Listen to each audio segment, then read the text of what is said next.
Today, a new series is starting from here.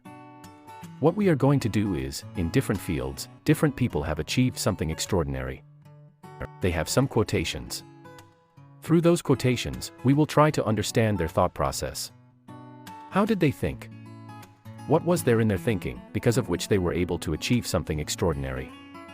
So, today we are going to start with Albert Einstein.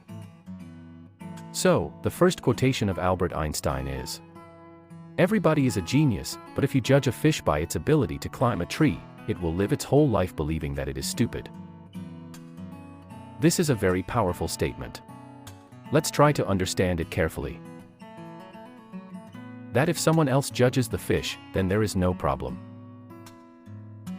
Then it means he is a fool. If the world judges you, then there is no problem, it means the world is a fool. But if that fish starts judging itself on the basis that I can't climb a tree, then I am a fool.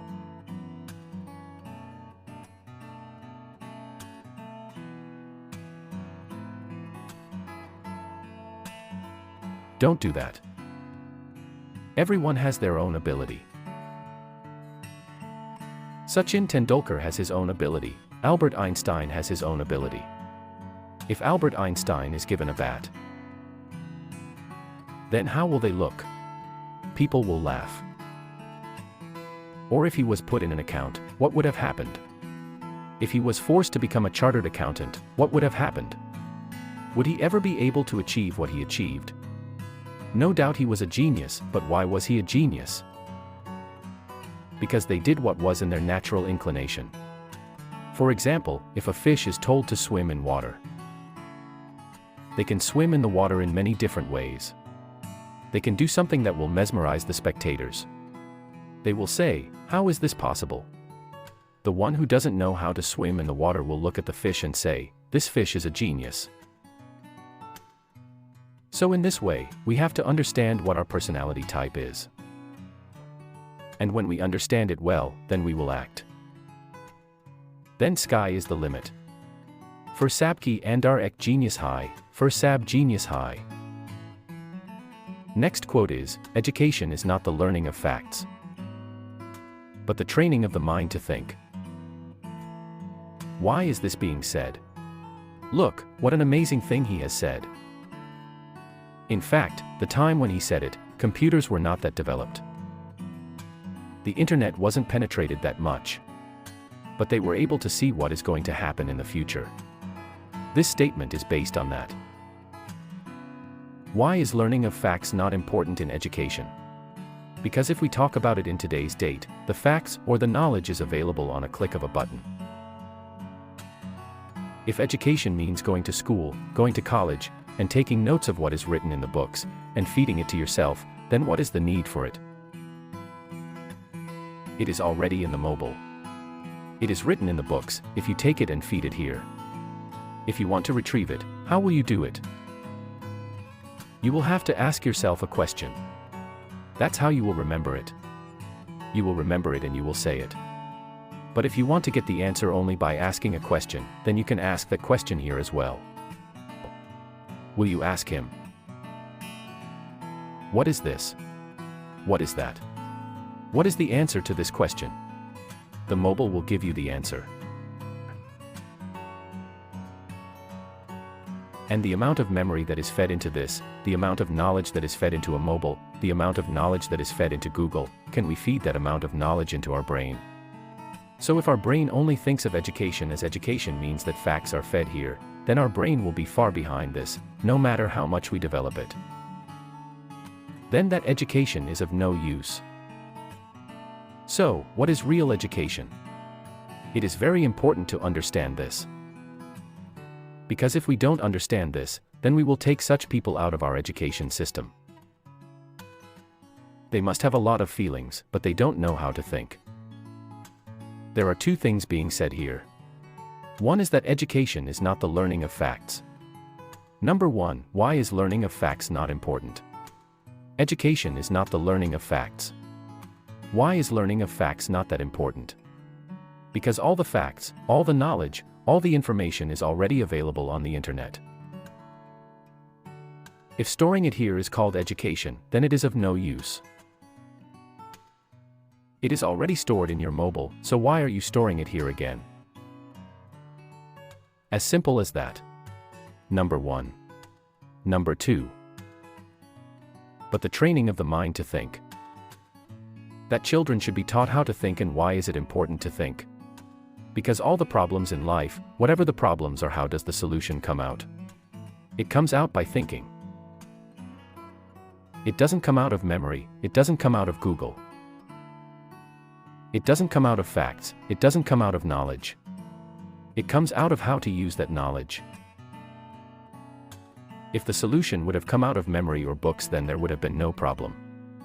If someone has to earn money, there are so many books, read them. The solution would have come out. But it doesn't come out of that. Information is not enough to find a solution. How to use that information? That is the only way to find a solution. The answer to this question can't be given by Google. If you can answer that question and find a solution to the problem that Google can't, then you are intelligent. It is the job of the education system to develop this intelligence. This is real education. Next quote is, "The true sign of intelligence is not knowledge, but imagination." On the basis of knowledge, we can repeat what has happened in the past, but we cannot create anything new. As long as there is no imagination. It's okay if we imagine something first and then use the knowledge. But if we think only on the basis of knowledge that anything new can be discovered, it is impossible.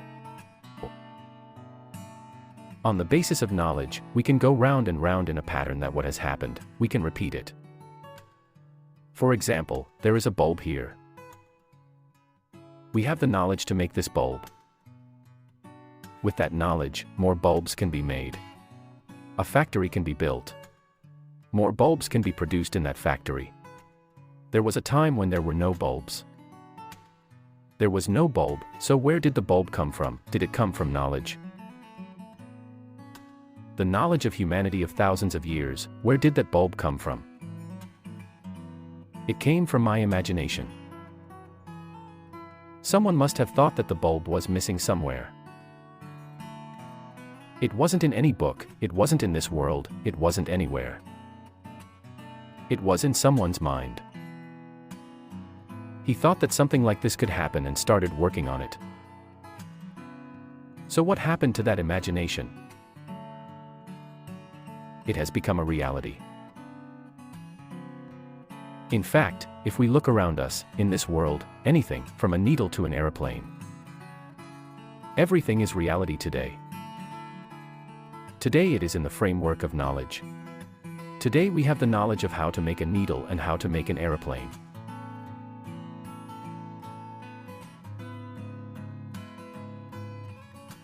But what was all that at one time? That was imagination. Sub-imagination. When imagination is converted into reality, it becomes knowledge and can be repeated. So that is convenient, but nothing new can be discovered there. If you want to discover something new, you need imagination. Like on one side the wheel was discovered, on the other side the luggage was discovered. Now, we need imagination here. Is it difficult to pick up luggage? The wheel is big, so what happens if we make it smaller and fit it under the luggage? Ye imagination. This is the difference between imagination and reality. If we relate this to our life, then whatever is our current situation, whatever has happened with us till date, what is it? It is knowledge. It is facts. Maybe those facts or our reality is saying that we can't do anything in life. But what can imagination do here? If we have imagination here, then we can imagine that this reality can be changed in the future. We can imagine a new future for ourselves, based upon the resources that we have. Based upon the knowledge that we have, we can use that knowledge and resources to make our imagination come true. So that is why it is said, That imagination is real intelligence. Because even a robot can repeat knowledge. So we can call robots artificial intelligence. Can't be called real intelligence. It means that there is a product that needs to be made. It can create machines, and it does. It can even make a robot. But there is something that a robot cannot do, which only we can do, that is real intelligence, that is human intelligence. So these were some of Albert Einstein's quotations which we have tried to understand deeply today. If you want us to go into the depth of any other person who has achieved something extraordinary in any field, then you can tell us in the comments section below. I will cover them one by one in my upcoming sessions. Wish you all the very best. Thank you so much.